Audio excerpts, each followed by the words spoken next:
Sinasabi nila, ayaw nyo ng freedom of expression, lumayas kayo. I-declare mo persona non grata yung mga spokesman sa yung team niya. Ngayon, diner kayo. Sige. Subukan nyo.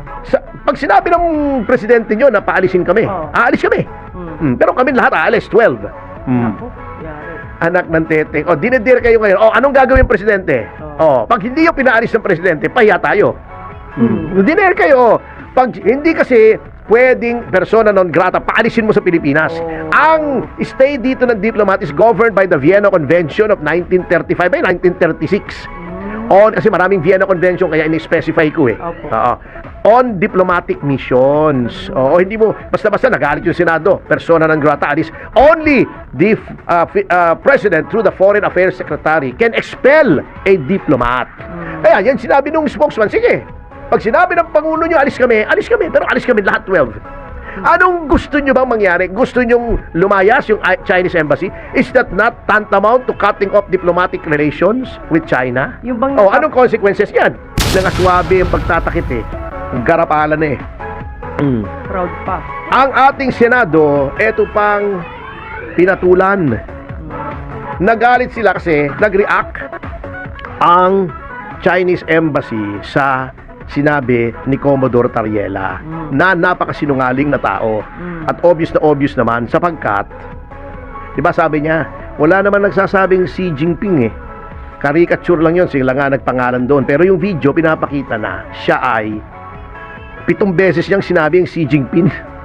Siyempre magre-react po yung China. Hindi ko po kinakampihan ng China.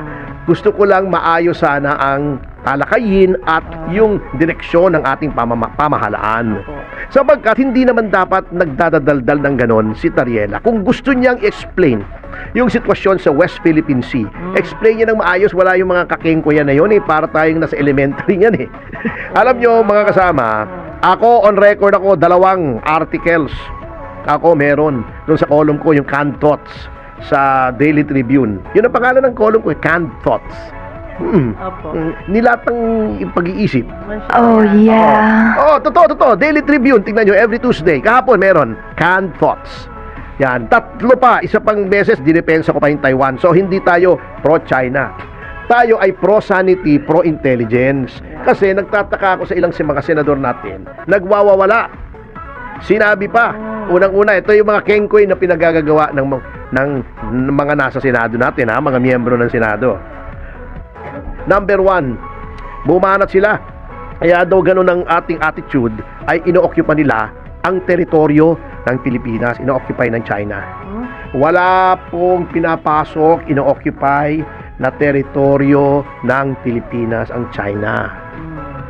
Naglanding ba sa Palawan ng mga Chino? Hindi naman na. O sa Manila Bay? Wala po naman na.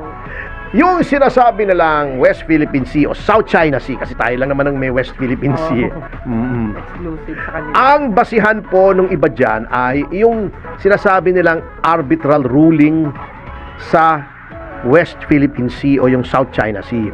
Unang-una po, tinalakay na natin yan dito. Hindi po yung ruling ng Permanent Arbitral Tribunal ng UN. Yun po ay isang ad hoc na arbitral tribunal. Hindi po yun yung permanent tribunal on the law of the sea. Ibang tribunal po ito na pwede nyong i-form. Pwede naman itong i-form under UN rules, pero hindi po ito yung talagang UN na tribunal. Ayun. Yung desisyon dito ay nanalo tayo. Bakit tayo hindi man nanalo? Hindi naman nag-participate ang China at hindi niya kinilala. Di ba, ang dami nag-claim ng credit. Uy, napanalo namin. Di ba, si Florin Hilbay? Yung dating Solicitor General, lumabas, nakatimpla lang pala siya ng kape ng mga abogadong Amerikano. Anyway, yun po, nanalo tayo doon sa tribunal na yon.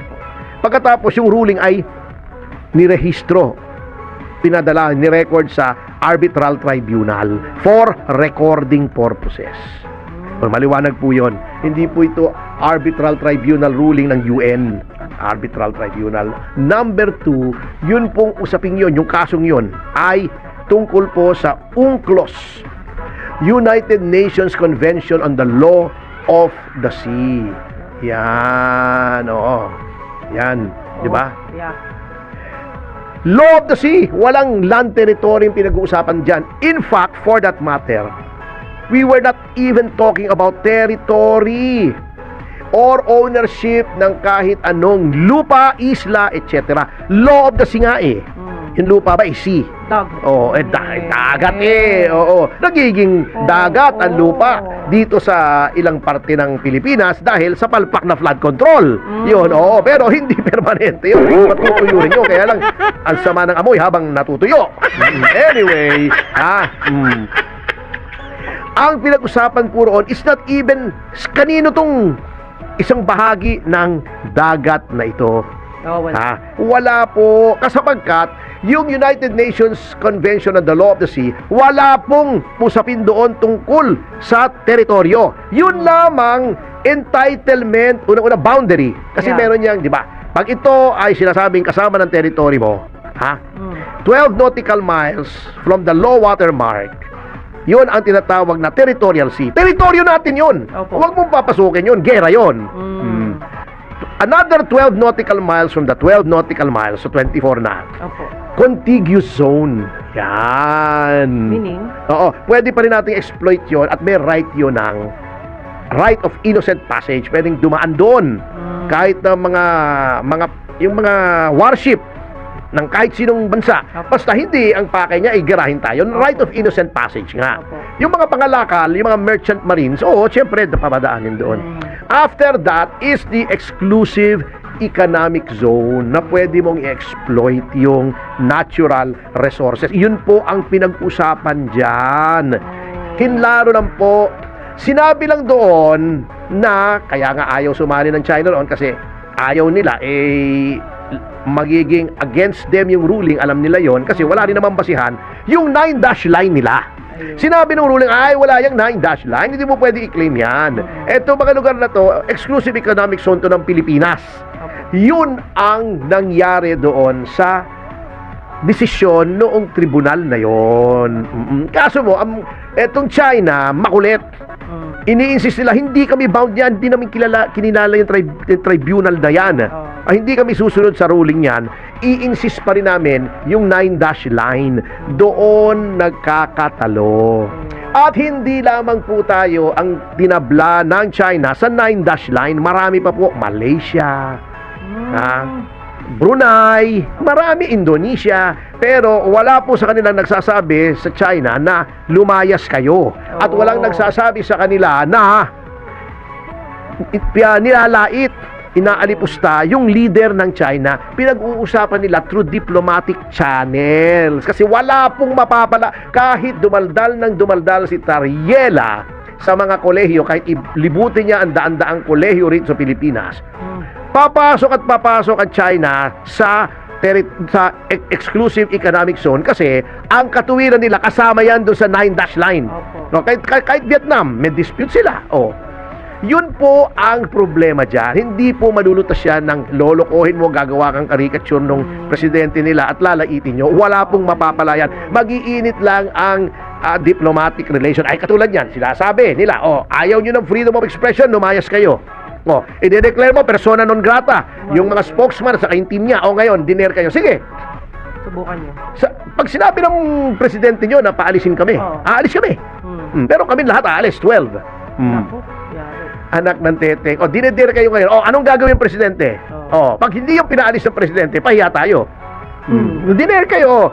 Pag hindi kasi pwedeng persona non grata, paalisin mo sa Pilipinas. Ang stay dito ng diplomat is governed by the Vienna Convention of 1935 ay 1936. Kasi maraming Vienna Convention kaya ini-specify ko on diplomatic missions. Hindi mo basta-basta nagalit yung Senado, persona non grata, alis. Only the President through the Foreign Affairs Secretary can expel a diplomat. Kaya yan sinabi nung spokesman, sige. Pag sinabi ng Pangulo nyo, alis kami, pero alis kami lahat 12.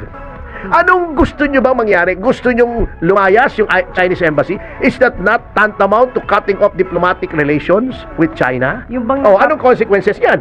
Hindi, yung bang nagpapaalis na yan siya po ba'y nakakagawa na ng mabuti sa Pilipinas? Hindi, wag na natin pag-usapan yan. Kung sino man, it is not the place of the Senate to impose foreign policy. I-criticize mo. Kaya lang hindi naintindihan kasi natin ng ibang mga senador, di ko naman nilalahat na sinasabi na freedom of expression. Mali.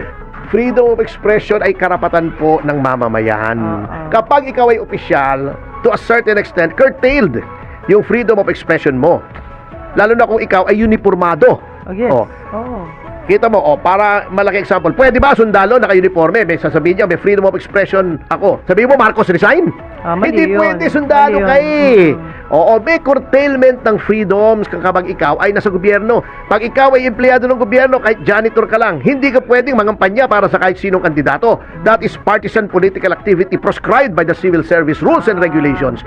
Yun po ang freedom of expression. Sa mamamayan po yun. Hindi nyo ba ma-appreciate that the Bill of Rights is a limitation on government power? Ayun. Oo. If you are in government, talagang limited ang pwede mong gawin. Ayun. Oo. Automatic yun. Pinasok mo yan, may mga disqualifications and disabilities, kailangan galangin mo yan. Hindi na naintindihan. Have to follow talaga. Anyway, magpapatuloy po ang ating pag-aaral sa pagbabalik ng Yes!